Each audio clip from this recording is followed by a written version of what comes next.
Morning students.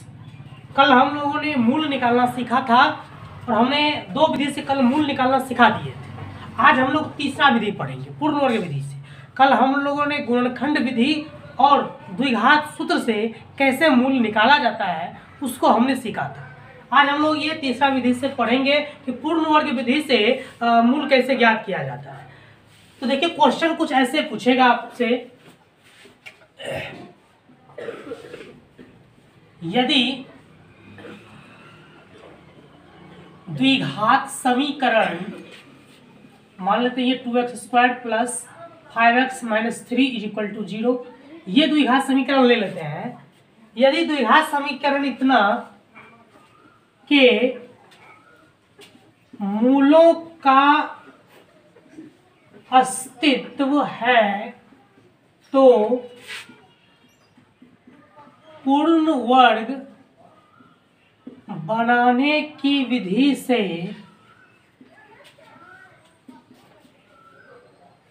इनके मूल ज्ञात करें। ऐसा क्वेश्चन पूछा जा सकता है। इस प्रकार के क्वेश्चन में हम देख रहे हैं कि पहली बात तो यहाँ पर कह रहा है कि यदि द्विघात समीकरण के मूलों का अस्तित्व है तब मूल ज्ञात करें। तो मूलों का अस्तित्व कैसे पता चलेगा, ये अस्तित्व पूछ रहा है। तो अस्तित्व की जानकारी के लिए हमें विविक्तकर की सहायता लेनी पड़ेगी। हम विविक्तकर के बारे में पहले पढ़ चुके हैं और विविक्तकर के द्वारा हम पता कर लिए हैं कि इससे समीकरण के मूलों की प्रकृति की जानकारी मिल जाती है कि उसकी प्रकृति कैसी है।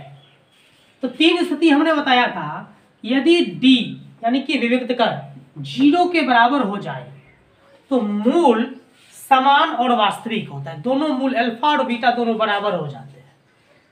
तो इससे ये पता चलता है कि मूलों का अस्तित्व है। यानी कि अस्तित्व कब होगा, यदि d बराबर 0 और d बड़ा हो 0 से।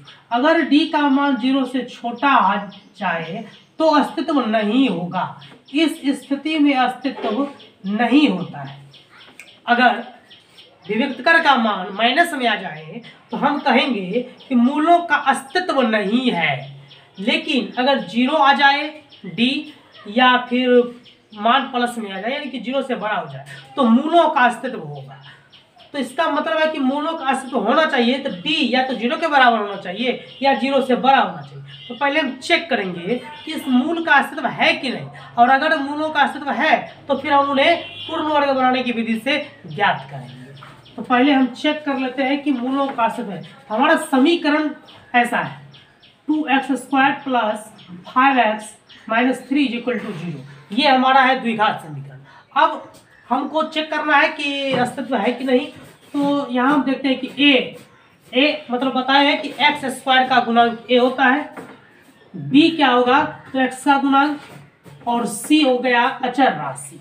अब हमें पता करना है अस्तित्व, तो फिर d निकालना होगा। d बराबर तो d का सूत्र यानी विविक्तकर का सूत्र हम जानकारी रखते हैं कि क्या होता है, ये b² माइनस 4ac तो b²। अब b कितना है तो b हो गया यहाँ 5 का स्क्वायर माइनस 4a का मान 2 और c का मान -3। तो 5 25 माइनस माइनस प्लस 4 दूनी 8 8 तिहाई 24 49। तो यहाँ पर हम देख रहे हैं कि d का जो मान है वो +49 आया है, मतलब 0 से बड़ा है। हम बताएं कि d का मान अगर 0 आ जाए या 0 से बड़ा हो तो मूलों का अस्तित्व होगा। इसका मतलब है कि यहाँ पर d का मान 49 आया है तो मूलों का अस्तित्व है। तो हम लिख लेंगे अतः मूलों का अस्तित्व है, मूलों का अस्तित्व है। अब यहाँ तो जानकारी मिल गई है कि मूलों का अस्तित्व है। अब मूलों का अस्तित्व है तो फिर पूर्ण वर्ग बनाने की विधि से मूल ज्ञात करना है। हमने कल गुणनखंड विधि और द्विघात सूत्र से मूल ज्ञात किए थे। आज अलग विधि पूर्ण वर्ग बनाने की विधि से हल करेंगे। तो कैसे हल करेंगे तो चलिए देखते हैं। पहले तो हमारा ये समीकरण है 2x² plus 5x minus 3 is equal to 0। पूर्ण वर्ग बनाने की विधि से सबसे पहला काम जो हम करेंगे कि एक्स स्क्वायर का जो गुणांक है उस गुणांक को हटाना है। अब देखिए पूर्ण वर्ग हम किसको कहते हैं? पूर्ण वर्ग का मतलब होता है कि किसी संख्या को दो समान गुणनखंड के रूप में लिखना, दो समान गुणनखंड। जैसे 4, तो 4 को हम दो समान गुणनखंड के रूप में लिख सकते हैं। तो 4 हो गया पूर्ण वर्ग हो गया। 9, तो 9 को हम दो समान गुणनखंड के रूप में लिख सकते हैं, तो 9 हो गया पूर्ण वर्ग। 16 को दो समान गुणनखंड के रूप में लिखा जा सकता है, इसलिए 16 हो गया पूर्ण वर्ग। इसका मतलब ये हो गया कि 4 का मतलब 2 स्क्वायर, यहां हम लिख सकते हैं 2 स्क्वायर, 3 स्क्वायर, 4 स्क्वायर, इस रूप में इसको लिखा जा सकता है। तो ये पूर्ण वर्ग का मतलब कि कोई ऐसा संख्या जो स्क्वायर के रूप में आ जाए तो हम उसको कहेंगे कि पूर्ण वर्ग है। तो हमें इसे एक ऐसी राशि के रूप में ले आना है, इस टाइप का कोई, ये मतलब बदल जाए, स्क्वायर में ये बदल जाए, स्क्वायर में बदल जाएगा तो हो गया, वहां से हम हल आराम से ज्ञात कर सकते। जैसे x है तो x मान लीजिए इसको ये प्लस के रूप में 2 आए, माइनस के रूप में 3 आए, इस प्रकार से कोई ये जो है ये इस रूप में बदल जाए तो हम कहेंगे कि अब ये पूर्ण वर्ग हो गया है। तो पहले इसको पूर्ण वर्ग में बदलना है और फिर इसको हल करना है। तो इसके लिए क्या जरूरी है कि एक्स स्क्वायर का जो गुणांक होगा उस गुणांक को हटाना है। तो गुणांक कब हटेगा? तो देख रहे हैं कि एक्स स्क्वायर का गुणांक 2 है, तो कब हटेगा? जब हम इसमें 2 से डिवाइड कर देंगे, 2 से भाग कर देंगे तो 2 कट जाएगा। तो समीकरण में एक पद को किसी क्रिया के अंतर्गत नहीं लाया जाता है। अगर हम इसमें 2 से भाग करें, इसका मतलब है कि इस पूरे टर्म को 2 से भाग करेंगे और बराबर के इधर भी हम 2 से भाग करेंगे। देखिए जो क्रिया बराबर के इधर होगी वही क्रिया बराबर के उधर भी की जाती है। तो चलिए हम सबसे पहला जो काम करेंगे कि 2 से दोनों तरफ भाग करेंगे। दोनों तरफ 2 से भाग करने पर, दोनों तरफ 2 से भाग करेंगे, यहाँ हो जाएगा 2x स्क्वायर बटा 2 plus 5x/2 minus 3/2 is equal to 0/2। हमने दोनों तरफ 2 से भाग कर दिया। एक ही बार भी बट्टा 2 कर सकते थे, लेकिन प्रत्येक टर्म की जरूरत है, हमने प्रत्येक टर्म के नीचे 2 लगा दिए। अब यहां से हम देखते हैं तो ये 2 कट जाएगा तो हो जाएगा x स्क्वायर प्लस 5/2x, हम इसको उधर दे आते हैं, हो जाएगा क्या? तो 0 में अगर 2 से डिवाइड करेंगे तो वो तो 0 ही होगा, और 0 ये प्लस में है, माइनस में है, ये उधर चला जाएगा तो ये जाएगा प्लस। ये हो गया पहला काम। हमने क्या किया? पहला काम हमने क्या किया कि एक्स स्क्वायर का गुणांक कुछ भी रहे, एक्स स्क्वायर के गुणांक पर कुछ भी रहे हमें उसी से भाग कर देना। ये पहला काम होगा जब हम पूर्ण वर्ग बनाने की विधि से मूल ज्ञात करेंगे, तब पहला काम हो जाएगा कि एक्स स्क्वायर का जो गुणांक है उतना से दोनों तरफ भाग कर देना। दूसरा काम क्या होगा? जब इस रूप में यहाँ पर आ जाए तो अचर राशि को उधर कर लेना है। उसके बाद दूसरा काम क्या करेंगे? तो देखिए तो हम दूसरा जो काम करेंगे कि दोनों तरफ b/2a का स्क्वायर जोड़ने पर, दोनों तरफ b/2a का स्क्वायर जोड़ने पर, b कितना?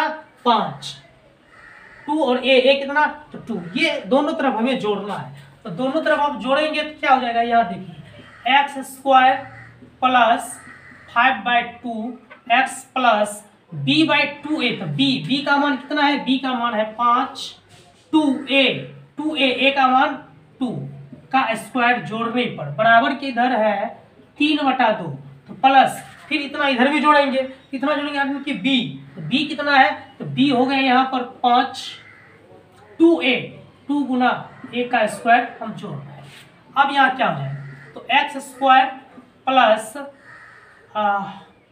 5/2x प्लस, पहले एक चीज यहाँ पर देख लीजिए, यहाँ पर हम एक चीज क्या देख रहे हैं कि अगर हम यहाँ पर मान लें कि माना x बराबर a, x बराबर a क्यों? अभी हम बताए हैं कि हम जो इस समीकरण को हल करेंगे तो वो कुछ इस रूप में आना चाहिए। या यहाँ पर 2 हो 3 हो, लेकिन आ रहा है क्या, a प्लस बी के होल स्क्वायर के रूप में।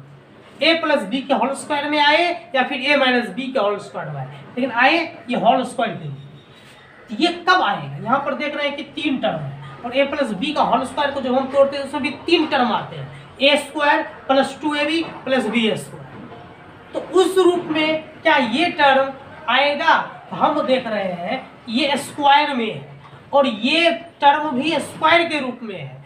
मतलब अगर ये a square plus 2ab plus B square ये स्क्वायर के रूप में है, ये स्क्वायर के रूप में, तो क्या 2ab, तो ये क्या है, ये है 2ab, 2 ये a और ये b इस रूप में है। तो यहाँ पर ये एक्स स्क्वायर है और यहाँ पर भी ये स्क्वायर में ही है। हम इसको मान लेते हैं a और इसको मान लेते हैं b। 5/4 बराबर हम मान लेते हैं b। तो क्या 2ab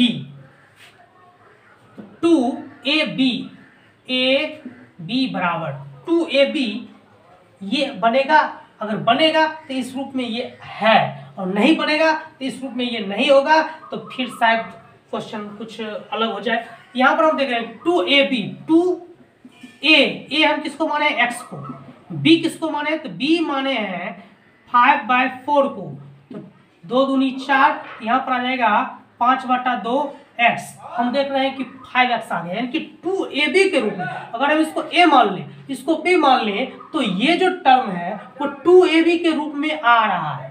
तो 2ab के रूप में आ रहा है, इसलिए हम लिखेंगे तब हम यहाँ पर x, तो a के जगह पर हम लिख लेंगे x, यानी a प्लस b, और b के जगह पर हम लिख देंगे 5/4 हो गया ये स्क्वायर। और इधर क्या है, इधर है 3/2 प्लस 5 और 2 दूनी 4 स्क्वायर है, तो स्क्वायर लिखेंगे, या x प्लस 5/4 का स्क्वायर 3/2 प्लस 25 4 चौके 16, x प्लस 5/4 का स्क्वायर, और यहाँ पर हम भिन्न का जोड़ कर सकते हैं। तो 16 2 8 16 24 प्लस 25, यहाँ हम इधर हल करते हैं तो यहाँ हो जाएगा x प्लस 5/4 का whole square is equal to 49/16। अब यहाँ पर देखिए ये स्क्वायर है, स्क्वायर को हम इधर ले जाएंगे, वर्गमूल हो जाएगा।